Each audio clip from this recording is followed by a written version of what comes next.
Geceler aktarıram güneşi, sen benim ol güneşim gülümse. Bizim süret yakınlaşır yüze, kızdırır yanacak. Petrol yanı şehrin ışıkları, yollar bizi haralara aparır. Ne kadar kaçsa da hedef uzak, yol mene olacak.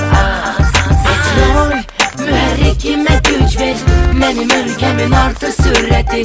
Ne kadar olsan da sen uzak, ben sana çarpacağım. Senin içine alov salacak, bir kıkılcımla yanacak. Bizi çok uzaklara aparacak, ileri yanacak. Ne kadar olsa da gece karanlık, benim kömeğime gelecek bir ışık. Benim şehrimi kaldırır zirveye, güç verir yanacak. Petrol yanı şehrin ışıkları, yollar bizi haralara aparır. Ne kadar kaçsa da hedef uzak, yol mene olacak.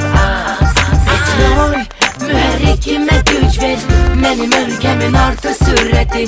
Ne kadar olsan da sen uzak, ben sana çarpacağım. Benim statusum oil country, bura jazz, muham, aşık country.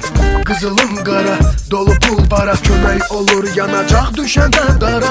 Uzun yılları sən mənə az elə, gəl gözəlim, gəl mənə naz elə. Soyul həyatımı sən gəl yaz elə, qəlbimdə yanacaq. Bulutları tebessüm kovacak, Əməllərimiz xoş niyyətlə dolacaq. musiqinin simləri dünyaya yayılacak. Parçaların naxışları qəlbimizi bəzəyəcək. Açarımız hər kəsdə, hər kəs bir nəfəsdə, bir səsdə, bir dəstə. Gözləri götürməyənin gözləri alışacaq. Gelecek tarihimiz elbelek yanacak. Yanı şehrin ışıkları, yollar bizi haralara aparır. Ne kadar kaçsa da hedef uzak, yol mene olacak. Petrol müherrikime güç ver, benim ülkemin artı süreti. Hər nə qədər olsan da sən uzaq, Ben seni çağıracağım.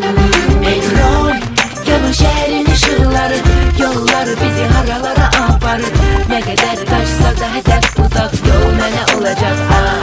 Petrol müherrikime güç ver, benim ülkemin artı süreti. Ne kadar olsan da sen uzak, ben sana çarpacağım.